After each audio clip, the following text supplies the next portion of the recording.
Indo Nepal সীমান্তে পানিট্যাঙ্কিতে স্থলবন্দরের জমি পরিদর্শন করলেন স্থলবন্দর অথরিটির চেয়ারম্যান জয়ন্ত সিং।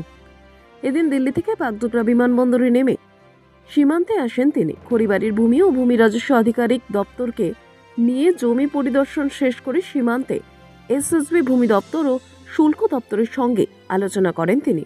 স্থলবন্দর তৈরি হলে সীমান্ত বাণিজ্য আরও অগ্রগতি হবে। সমস্ত ডেটাবেস তুলে দেওয়া হয়েছে মত শুল্ক দপ্তরের আধিকারিকের।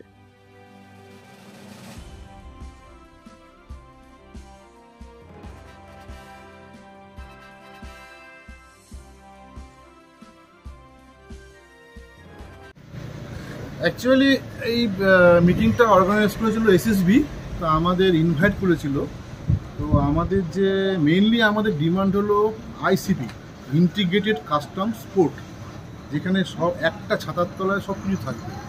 ওয়েইং মেশিন, কুলেন প্লেস, যেখানে মানে পেরিসেবল মানে পচনশীল দ্রব্যগুলো রাখা যাবে, drivers restroom, weighing machine, inspector set, মানে টোটাল। তারপরে খাসাই lab, warehouse, plan quarantine, সব কিছু একটা ছাতার তলায়, যাতে এই মানে ট্রেড, ফরেন ট্রেডটাকে ফেসিলিটেট করা যায় খুব ভালোভাবে।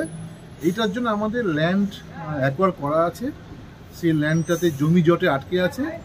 সেই ব্যাপারটাই আমরা বললাম যে যত তাড়াতাড়ি জমি জটটাকে কাটিয়ে এই পোর্টটা যদি ডেভেলপ করা যায়, তাহলে ইন্দো নেপালের যে বিজনেস সেটা আরও অনেকটা এগিয়ে যাবে। ভারত সরকারের এটা অনেক মানে আর্থিকভাবে ভারত সরকার অনেক দূর এগিয়ে যাবে। এই ব্যাপারটা আমরা আলোচনা হলো।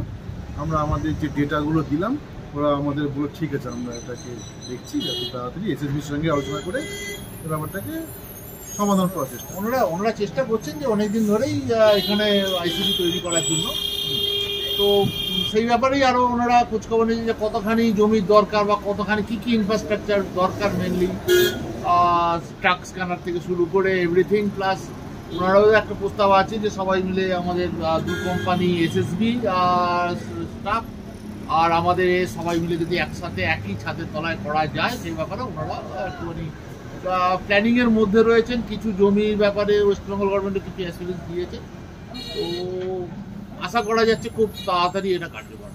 কিছু উনি বললেন, কিছু ল্যান্ড অথরিটির যিনি চেয়ারম্যান ছিলেন তাদের সঙ্গে কথা হলো, আপনাদের কোনো কিছু আশ্বাস বা কোনো কিছু? উনি বললেন যে এই ব্যাপারটা আমরা এসএসবিরও এই সমস্যাটা আছে, এসএসবিরও আরও অনেক ইনফ্রাস্ট্রাকচার বাড়াতে চাইছে এসএসবি এখানে। আমরা বলবো এসএসবি ব্যাপারটা আর কাস্টম দুজনের সঙ্গে একসঙ্গে একটা জয়েন্টলি একটা কিছু করা যায় কিনা, এই ব্যাপারটা আমরা দেখছি। ব্যাপারটা আপনার নাম? সম্ভব সেটাই। আপনার নাম স্যার? আমার নাম অমিত সাহা। স্যার আপনার নাম? গৌতম সরকার, সুপার। ঠিক আছে।